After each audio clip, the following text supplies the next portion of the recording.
Colossians 3:12. Therefore, as the elect of God, holy. I'm going to stop here. Remember, this is part of my series going through Colossians 3:8-16, almost word by word, almost phrase by phrase, just exploring what Paul is trying to communicate here. Yesterday, I spoke about the first part of verse 12. Therefore, as the elect of God, now I'm talking about holy. One of the things you want to be careful about is to not come to a passage with a lot of preconceived notions. You will need to allow the context to help us define what has been said.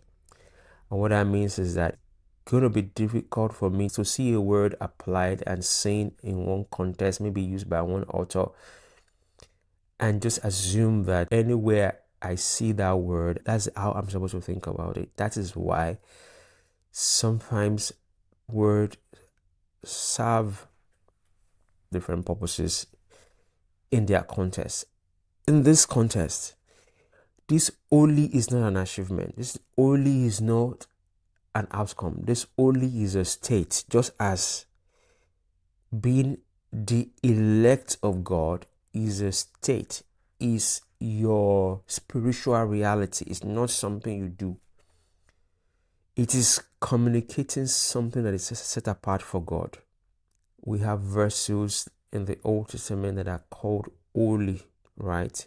You look at a verse that somebody may use to drink water in his house, and you see the verse that is used in the temple. I mean, the same metal, but because of a use, because this one is set apart, because this one has been identified with God, God's use, God's own, it's special to God. So it's only in that sense. You are separate to God. You are God's own. So as you continue to read, Paul is trying to convince you that you should come from identity to behavior. Let your identity be firmly solidified in Christ, that your identity is actually only, therefore do this thing. It's only Christianity that we have this kind of concept where you have it already before you do it, where it's about identity first. It's not about what you do first. It's about identity first. It's about what God has done in eternity past. It's about God's decision to separate you to himself. And out of that flows God's grace to you. So you have the option now. You have the possibility to put off all that Paul wants us to put off.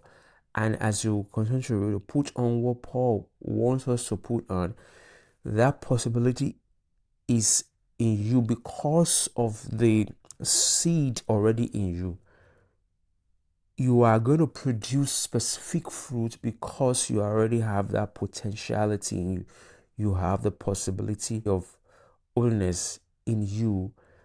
It's an option you have. It's who you are now. It's who you are in Christ Jesus. And you're just being encouraged to live according to who you are. That's what I call the mirror effect. James said, do not be hearers of the word alone, but be doers of the work. So identity comes before action. But what James was talking against is that let there not be a disconnect between your identity and your action. But the identity is so important. You are holy. You are the elect of God. You are holy. You are separated to God. You are in a privileged position. You are special. And you have access to the grace of God. And therefore, you can be different. You will be different. You can then live out a life that is distinct from the patterns that we see around us. God bless you. See you later.